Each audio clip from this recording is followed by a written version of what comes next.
오늘 당신은 무엇을 생각하나요?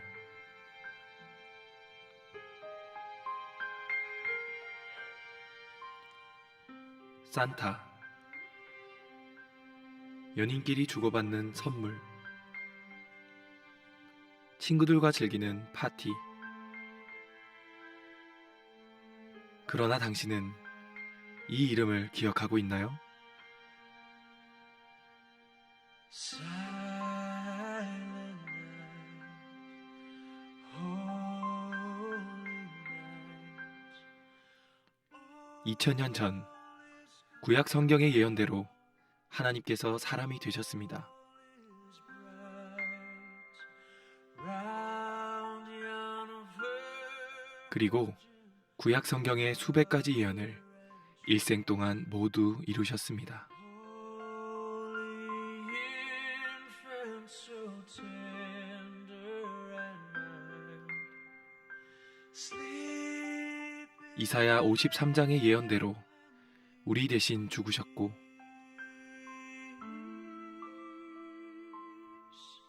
sleep in a heaven. 예언대로 부활하셨습니다.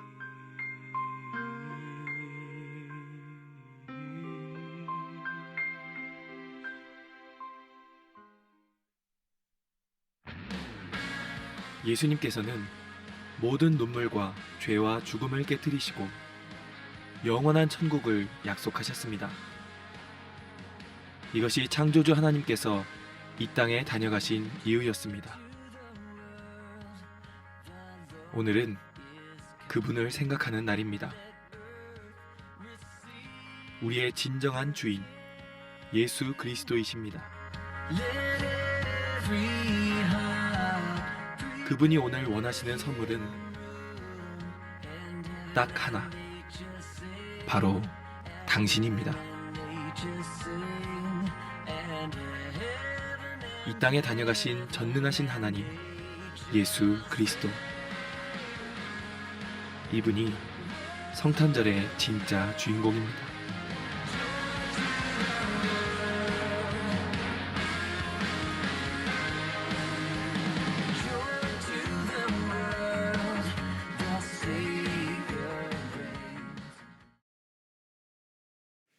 이 시간에 여러분에게 묻겠습니다. 성탄절이 무슨 날입니까? 영상을 보고도 잘 대답을 못 하시는데, 성탄절은 한마디로 말해서 하나님이 인간으로 오신 날입니다. 인간을 죄악에서 구원하기 위해 하늘을 포기하고 땅을 선택하신 날이 바로 성탄절입니다. 이 놀라운 하나님의 사랑을 철학자요 신학자인 키에르케고르는 왕과 시골 처녀의 사랑이라는 이야기로 비유한 바 있습니다. 어느 왕이 시골을 순회하는 도중에 한 시골 처녀에게 반했습니다. 그 처녀를 자신의 아내로 삼고 싶은 생각이 든 왕은 신하에게 이렇게 말했습니다. 내가 저 처녀를 데리고 가서 결혼하면 어떨까? 그러자 신하는 즉각 이렇게 말했습니다. 폐하, 그것은 아니되옵니다.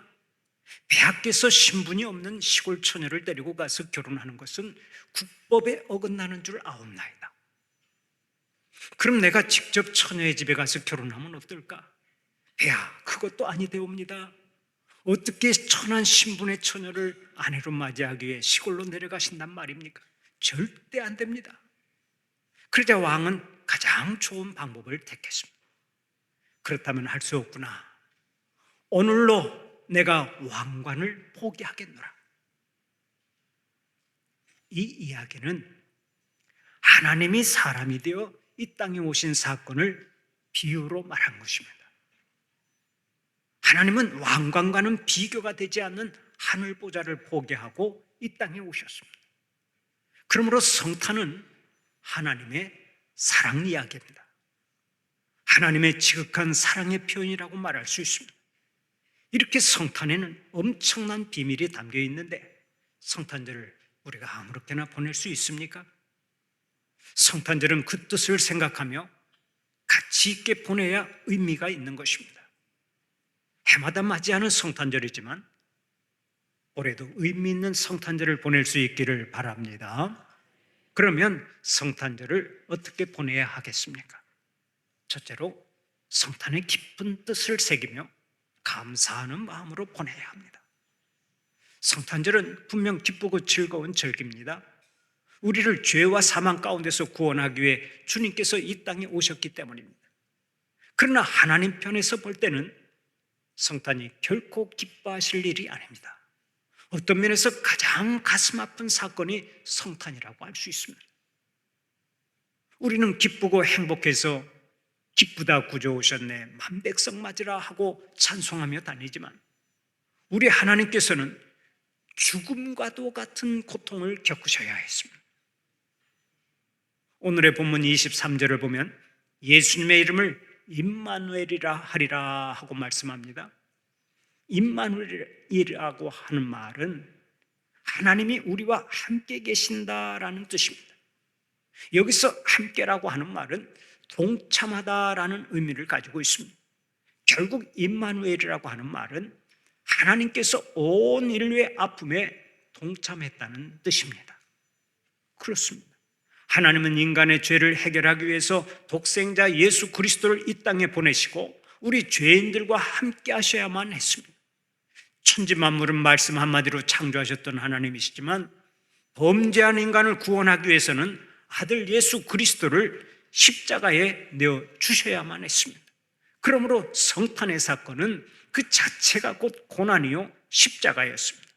우리가 이것을 생각하고 먼저 하나님께 감사해야 하는 것입니다. 제가 결혼식 주례를 많이 했습니다. 지금까지 한 500상 가까이 커플을 주례한 것 같습니다. 우리가 하는 대로 결혼식 날은 평생 가장 기쁜 날이고 가장 즐거워해야 하는 날 아닙니까? 그런데 그 결혼식장에서 흐느끼는 신부의 아버지가 있습니다. 신랑 신부는 활짝 웃으면서 결혼식장에 들어와 있는데 신부의 아버지는 처음부터 끝까지 눈물바다를 이룹니다. 저희 장인 어른도 제 아내를 결혼시켜 놓고서 집에 돌아가 이불을 뒤집어 쓰고 통곡을 하셨는데 제가 그 소식을 듣고 나중에 쫓아가서 물었습니다. 아버님, 언제는 내 딸이 부족하지만 행복하게 잘 살아 하면서 축복해 주셔놓고 지금은 뭐가 그렇게 섭섭해서 울고 계십니까? 그랬더니 장인어른이 이렇게 말씀하시더라고요. 이봐, 그게 아니야. 아무리 가까운 곳에 살아도 매일 얼굴을 보며 함께 살 때와는 다르잖아. 바로 이것이 좋으면서도 섭섭한 아버지의 심정입니다. 그런데 우리 하나님 아버지도 마찬가지였어요. 이 땅에서 우리들이 성탄을 기뻐하며 즐거워하는 동안 저 하늘나라에서는 독생자를 이 땅에 보내신 하나님 아버지의 눈물이 있었습니다. 그러므로 우리는 성탄절을 마냥 즐거운 축제로만 생각해서는 안 됩니다. 성탄절은 하나님께서 인간의 아픔과 고통에 동참한 임마누엘의 사건입니다. 하나님은 처음부터 끝까지 철저한 희생을 통해서 우리에게 은혜를 베풀어 주신 것입니다. 이 희생과 사랑을 알고 우리는 감사해야 한다는 말씀입니다. 올해도 성탄 속에 감추어져 있는 하나님의 사랑에 감사하면서 날마다 하나님의 사랑에 응답하는 삶을 살아가는 여러분들이 되시기를 간절히 축원합니다. 두 번째로 이웃에게 사랑을 베풀어야 합니다. 예수님은 범죄한 인간들을 불쌍히 여기셔서 이 땅에 오셨습니다. 오셔서 구원을 베푸시고 평화와 기쁨을 주셨습니다. 인생고에 허덕이는 인간들에게 구체적으로 도움을 주셨습니다. 병든 자에게는 치유의 은혜를 베풀어 주시고 굶주리는 자에게는 먹을 것을 주셨습니다. 죄책감에 시달리는 영혼에게는 자유를 선포하셨고 눈물을 흘리는 자들의 눈물을 친히 닦아주셨습니다. 그런데 주님은 이제 우리에게 그 거룩한 사역을 맡기셨습니다. 우리 모두가 주님의 손이 되어서 가난한 자, 병든 자, 소외된 자, 억눌린 자, 고통당하는 자들의 상처를 쓰다듬어 주기를 원하십니다. 가서 섬기기를 원하십니다. 구체적으로 도와주기를 원하십니다. 그래서 주님은 우리가 도움을 주어야 할 사람들을 오늘 또 우리 곁에 붙여주고 계시는 것입니다. 요즘 성탄절은 없고 산타절만 남았다는 비난이 있습니다. 그러나 산타클로스 할아버지가 왜 등장했는지 그 의미를 알면 우리는 성탄절에 더 큰 사랑을 나눌 수 있습니다. 지중해에 위치한 케일이라고 하는 마을이 있습니다. 이곳이 기원전 4세기에는 메이어라고 불렸는데 그곳 교회의 감독이 니콜라스였습니다. 그는 로마의 디오클레시안 황제의 기독교 박해 때 투옥되어서 사형 선고를 받았습니다. 그러나 사형 집행 직전에 콘스탄틴 대제의 기독교 해방선언과 더불어 그가 풀려났습니다. 그 니콜라스 감독은 가난한 사람의 친구가 되어 살았습니다. 딸 셋을 창녀로 팔 수밖에 없는 처지의 불쌍한 가정을 구원해 주었고요. 사회에 나온 죄수들과 가난한 어부들, 특히 불쌍한 과들을 많이 돌보았습니다. 그리고서 해마다 12월이 되면 큰 주머니 속에 선물을 잔뜩 넣고서 남들이 보지 않는 밤중에 가난한 아이들이나 병든 아이가 있는 가정을 찾아다니면서 문 밖에 선물을 놓고 나갔습니다.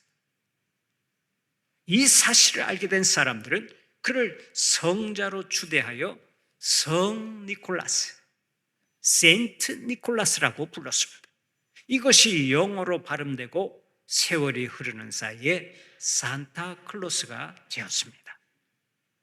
그 성 니콜라스의 은밀한 사랑의 실천이 크리스마스의 정신으로 받아들여져서 산타클로스 할아버지들이 왕성하게 활동하고 있는 것입니다. 성탄은 이웃과 함께 할 때 의미가 있습니다. 예수님의 사랑을 나눌 때 진정한 의미의 성탄을 보낼 수 있습니다. 그런 뜻에서 우리는 모두가 다 산타클로스가 되어야 할 줄로 믿습니다. 하나님께 받은 복을 나눠주고 싶어서 견딜 수 없는 산타클로스가 되어야 한다는 말씀입니다. 우리는 기회가 있을 때마다 불의요 돕기 성금을 모금합니다. 각종 재난 때문에 탄식하는 사람들을 돕거나 기아에 허덕이는 사람들을 돕기 위해서 성금을 모금합니다. 또 해마다 성탄절이 다가오면 성탄절 불의요 돕기 성금을 모금해서 가난한 자들과 함께 나누고 또 선교 헌금을 통해서 아프리카와 태국, 캄보디아, 네팔 등의 가난한 사람들과 주님의 사랑을 나누고 있는데 하나님께서 이 일을 크게 기뻐하실 줄로 믿습니다. 우리를 구원하기 위해 이 땅에 강림하신 예수님은 오늘 또 우리에게 말씀하십니다. 지극히 작은 자 하나에게 한 것이 곧 내게 한 것이니라. 우리가 지극히 작은 자 하나에게 사랑을 베풀면 그것이 주님께 사랑을 베푸는 것이 된다는 말씀입니다. 여러분, 주님의 크고 놀라운 은혜에 감사해서 그 은혜를 조금이라도 갚고 싶습니까? 그러면 주위에 있는 작은 자들에게 사랑을 베푸세요. 그것이 주님을 섬기는 일이 되기 때문입니다. 사랑하는 우리 성도들은 이 아름다운 성탄의 절기에 사랑 나눔의 실천을 통해서 예수님의 성탄을 진정으로 축하하는 자들이 되시기를 바랍니다. 사랑은 사랑을 낳습니다.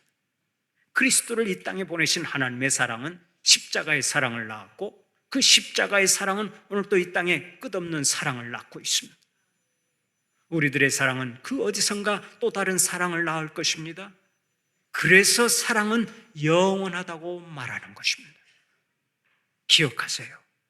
하나님은 오늘도 그 누군가를 통해서 사랑이 잉태되기를 원하십니다. 그리고 그 사랑이 온 우리에 퍼져나가기를 원하십니다. 받는 것만을 고대하는 성도가 아니라 가진 것을 그리스도의 이름으로 나누는 자들이 되어서 올 성탄의 기쁨이 충만하시기를 축원합니다. 세 번째로 그리스도의 탄생 소식을 널리 전파해야 합니다. 누가복음 2장 14절을 보면 수많은 천군 천사들이 하나님을 찬송했습니다. 지극히 높은 곳에서는 하나님께 영광이요 땅에서는 하나님이 기뻐하신 사람들 중에 평화로다. 그 광경을 지켜본 목자들이 어떻게 했습니까? 누가복음 2장 16절에서 19절까지를 보면 이렇게 말씀합니다. 빨리 가서 마리아와 요셉과 구유에 누인 아기를 찾아서 보고 천사가 자기들에게 이 아기에 대하여 말한 것을 전하니 듣는 자가 다 목자들이 그들에게 말한 것들을 놀랍게 여기되 마리아는 이 모든 말을 마음에 새겨 생각하니라. 목자들은 복된 소식을 듣고 예수님을 찾아가 경배했을 뿐만 아니라 즉시 세상에 나아가서 그 복음을 전파했습니다. 바로 이것입니다. 진정한 의미의 성탄은 복음을 널리 전파하는 데 있습니다. 성탄의 소식보다 더 중요한 복음은 없기 때문에 그렇습니다. 우리는 하나님의 은혜로 이미 복음을 받은 자들입니다. 멸망의 길에서 영생의 길로 자리를 옮긴 자들입니다. 그렇다면 천국 백성으로서 이제 어떻게 해야 하겠습니까? 빨리 나가서 복음을 전해야 합니다. 먹는 일도 중요하고 일하는 것도 중요합니다. 교제하고 즐기고 연구하고 발명하고 그 무엇인가를 이루는 것도 중요합니다. 그러나 복음을 전하는 것보다 더 시급한 일은 없습니다. 복음을 듣지 못하면 하나님께서 주시는 복을 영원히 잃어버리기 때문입니다.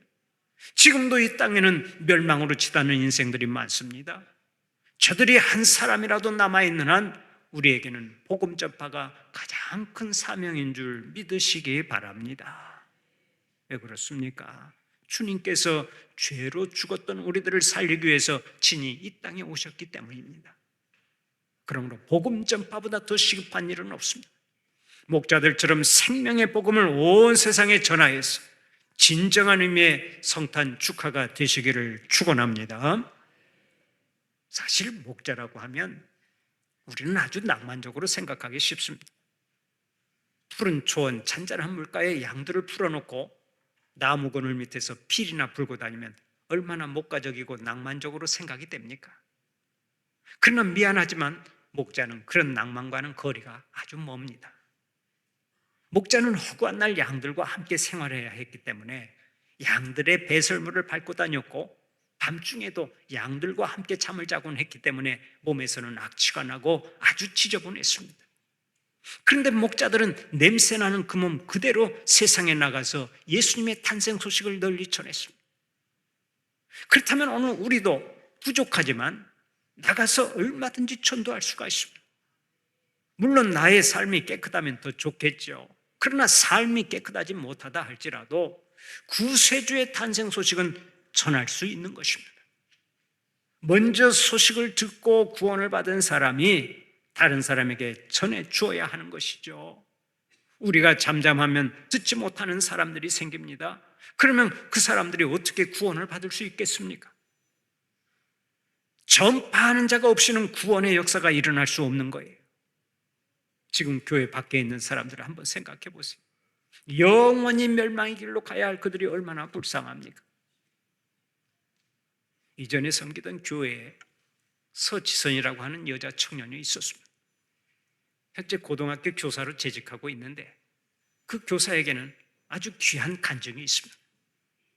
그 성도의 아버지가 경찰 공무원이었는데 아무리 전도를 해도 교회에 나오질 않았습니다. 그러자 그녀가 작전을 세웠습니다. 자기가 임용고시에 합격하면 교회에 나오겠느냐고 아버지에게 물었습니다. 그때 아버지가 네가 합격하면 내가 교회 나가줄게 하면서 약속을 했습니다. 그런데 그 서지선 양은 그 말을 듣고 즉각 각서부터 받았습니다. 약속을 꼭 지키라고 각서부터 받았어요. 그리고서는 죽자 살자 공부를 해서 임용고시에 합격을 하고 고등학교 교사로 임용을 받았습니다. 그러면 아버지가 그 약속을 지켜야 하지 않겠습니까? 그런데 각서까지 쓴 아버지가 교회에 나오지를 않는 거예요. 그때 딸이 방문을 걸어 잠그고 금식 기도에 들어갔습니다. 두문불출하며 자기 방에서 3일 밤낮을 금식하며 기도하자 부모들이 애가 탔습니다. 그렇지 않아도 몸이 약한 딸이 얼굴이 반쪽이 되도록 금식 기도를 하자 마침내 아버지가 손들고 교회에 나와서 등록을 했는데 그 딸이 예배 시간 내내 통곡을 하면서 예배를 드리더라고요. 얼마나 감격스러우면 그렇게 통곡을 하며 예배를 드렸겠습니까? 로마서 10장 13절 14절을 보면 오늘 또 이렇게 말씀합니다. 누구든지 주의 이름을 부르는 자는 구원을 받으리라. 그런즉 그들이 믿지 아니하는 일을 어찌 부르리요? 듣지도 못한 일을 어찌 믿으리요? 전파하는 자가 없이 어찌 들으리요? 우리가 복음을 전파하지 않으면 그 누구도 예수를 믿을 수가 없습니다. 그러므로 내가 받은 복음의 바통을 우리는 다음 사람에게 빨리 넘겨주어야 합니다. 내가 복음을 전하지 않으면 그 누구도 구원받을 수 없는 것입니다.